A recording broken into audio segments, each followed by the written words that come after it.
Bismillah, alhamdulillah, wassalatu wassalamu ala rasulillah. The concept of worship in Islam differs from that found in other religions and is therefore subject to misunderstanding. In general, worship is understood to mean the observance of certain rituals, praying, fasting, giving charity, and other good works. In Islam, however, worship is much more. It is one's entire life. As many Muslim scholars have said, worship is an all-inclusive term for those internal and external sayings and actions of a person that are pleasing to Allah subhanahu wa ta'ala. In other words, worship is that which is done in obedience to Allah's will, which obviously includes rituals but goes far beyond to the realms of one's beliefs, social activities, and personal contributions to one's society and fellow human beings. Islam looks at the individual as a whole. He is required to submit completely to Allah, as the Quran instructed the Prophet Muhammad to do. Say, O Muhammad, my prayer, my sacrifice, my life, and my death belong to Allah. He has no partner, and I am ordered to be among those who submit, that is, Muslims. The natural result of this submission is that one's activities should conform to the instructions of the one to whom the person is submitting, to Allah. Islam requires that its followers conduct every aspect of their lives according to its teachings. This might sound strange to those who view religion as a personal relation between the individual and God, and as having no impact on those activities that are not connected specifically with any religious rituals. The Prophet ﷺ taught his followers that Islam is far more than a private personal matter. Islam attaches no value to rituals that are performed mechanically and have no influence on one's inner life. The Quran dealt with this issue when it addressed Muslims as well as local Jews and Christians during the dispute that arose when the prayer direction was changed from Jerusalem to the Kaaba in Mecca.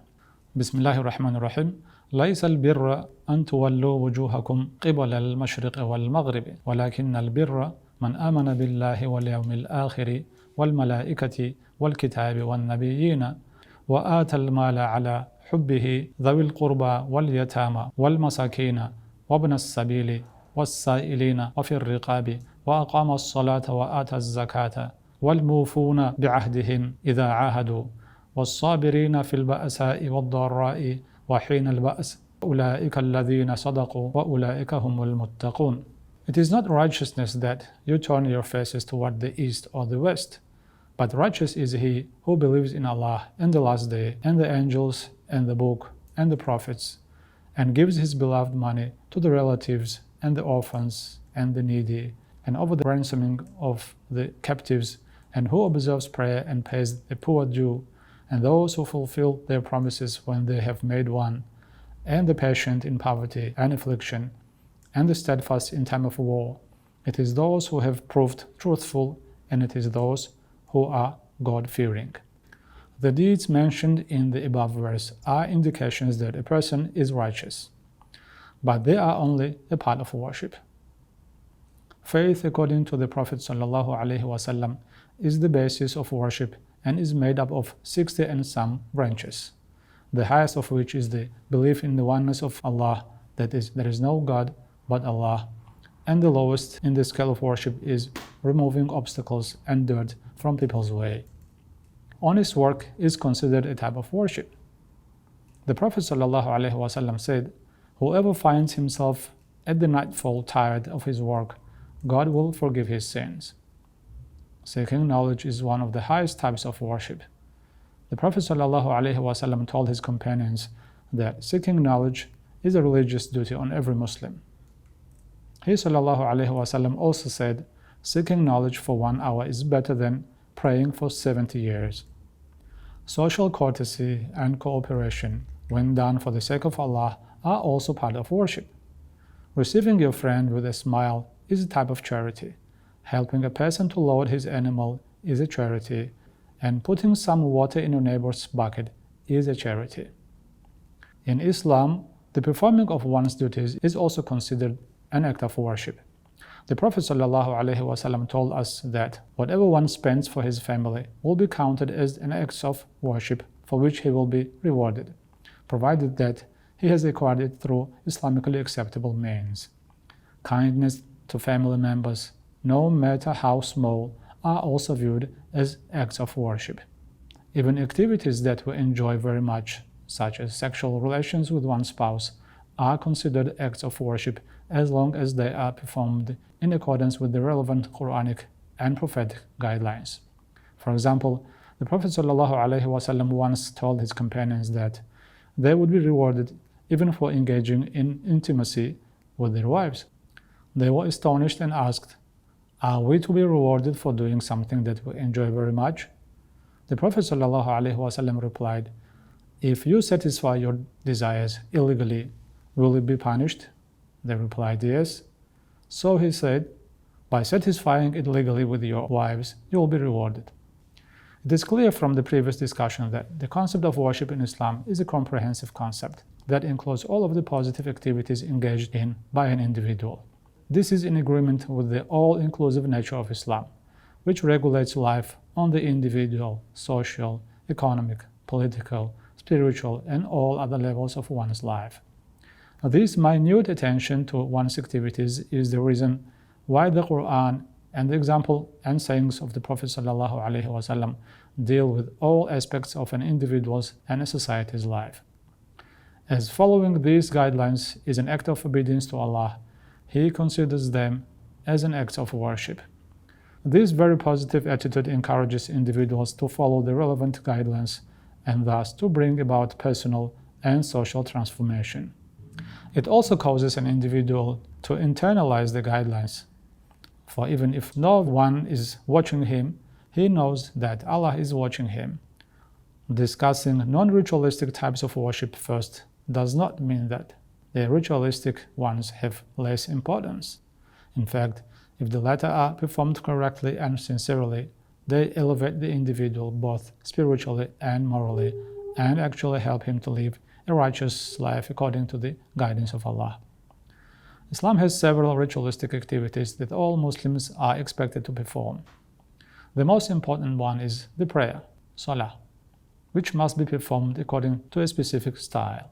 Its importance derives from the fact that it serves as the distinctive trait of a Muslim and because it prevents a Muslim from engaging in sinful activities by putting him into direct contact with Allah 5 times a day. Thus, the ritual prayer is a chance for him to renew his covenant with Allah and to seek His guidance anew. As it says in the Quran, Bismillahir Rahmanir Rahim, إِيَّاكَ نَعْبُدُ وَإِيَّاكَ نَسْتَعِينُ اهْدِنَا الصِّرَاطَ الْمُسْتَقِيمُ. You alone do we worship, and to you alone do we turn for help. Guide us to the straight path. Actually, the ritual prayer is the first practical manifestation of the Islamic faith and is the main condition for a Muslim's success. Bismillahir Rahmanir Rahim. قَدْ أَفْلَحَ الْمُؤْمِنُونَ الَّذِينَ فِي صَلَاتِهِمْ خَاشِعُونَ. Successful indeed are the believers who are humble in their prayers. This has also been emphasized by the Prophet ﷺ, who said, "Those who offer their prayer with great care and punctuality will find it a light, a proof of their faith, and a cause for their salvation on the Day of Judgment." The second most important pillar of Islam is Zakat, a term that signifies giving the less fortunate a certain percentage of one's earnings and holdings. Giving the poor due and performing the prayer are usually mentioned together in the Quran, for they are both visible manifestations of one's Islamic faith and belief that Allah is the sole owner of everything in the universe, which He allows man to enjoy as His trustee for a specific period of time. Bismillahir Rahmanir Rahim. آمنوا بالله ورسوله وأنفقوا مما جعلكم مستخلفين فيه. Believe in Allah and His Messenger and spend of that over which He made you trustees. In this respect, giving one's poor due is an act of devotion that, like prayer, brings the believer nearer to his Lord. In addition, this act provides a means to redistribute a society's wealth in a way that reduces differences between classes and groups. It makes an important contribution to social stability, For by purging the soul of the rich person from selfishness and the soul of the poor from envy and resentment against society, it blocks the channels leading to class hatred and makes it possible for the springs of brotherhood and solidarity to gush forth. Such stability is not merely based on the personal feelings of the rich. It stands on a firmly established right that, if denied by the rich, would be exacted by force if necessary. The month-long fast of Ramadan is the third pillar of Islam. Its main function is to make the Muslim pure from within, just as the external legal code, the Sharia, makes his external actions pure. This process of purification makes it possible for him to respond to what is true and good and to shun what is false and evil. As stated in the Quran, Bismillahir Rahmanir Rahim, Ya ayyuhal ladhina amanu kutiba alaykumus siyamu kama kutiba ala alladhina min qablikum la'allakum tattaqun. O you who believe, fasting is prescribed for you as it was prescribed for those before you, that you may gain piety. In an authentic tradition, the Prophet ﷺ reported Allah is saying, He suspends eating, drinking, and gratification of his sexual passion for my sake. Thus, his reward is going to be according to God's great bounty. Fasting, then, awakens an individual's conscience and gives it scope for exercise in a communal experience that is engaged in the entire Muslim world at the same time. Such a ritual strengthens the individual's resolve to improve himself and to realize the purpose of the whole undertaking. Fasting offers a compulsory rest to the overworked human body for the duration of one full month, and also reminds Muslims of those who are deprived of life's necessities throughout the year or throughout one's life. It makes him realize the suffering of his less fortunate Muslim brothers, a feeling that promotes in him a sense of sympathy and kindness towards Muslims and other people in general. Lastly, we come to the annual pilgrimage to the house of Allah, the Kaaba, in Mecca. This ritual, known as the Hajj, is unique to Islam. Muslims from all corners of the world, and all attired in the same clothing, respond in one voice and one language with the following phrase upon entering the sacred precincts. Labbaik Allahumma labbaik. Here I am at your service, O Lord. This is a time of strict self-discipline and control, where not only sacred things are revered, but even the life of plants and birds is made inviolable. Bismillahir Rahmanir Rahim. وَمَنْ يُعَذِّبْ حُرُمَاتِ اللَّهِ فَهُوَ خَيْرٌ لَهُ عِنْدَ رَبِّهِ. And he that venerates the sacred things of God, it shall be better for him with his Lord. As well as Bismillahir Rahmanir Rahim. ذَلِكَ وَمَنْ يُعَذِّمْ شَعَائِرَ اللَّهِ فَإِنَّهَا مِنْ تَقْوَى الْقُلُوبِ. And he that venerates the waymarks of God, it surely is from devotion of the heart. Pilgrimage gives an opportunity for all Muslims, regardless of their affiliations with certain groups, classes, organizations, and governments, to meet annually in a great congress. The time and venue of this congress has been set by God. All Muslims are invited to attend, for no individual or government can deny any Muslim the right to do so. Every Muslim who attends is guaranteed full safety and freedom as long as he does not violate its sanctity. Thus, worship in Islam, whether ritual or non-ritual, trains the individual in such a way that he loves his Creator even more, which causes him to gain an unyielding will and spins to wipe out all evil and oppression from his society and to make the word of God triumphant.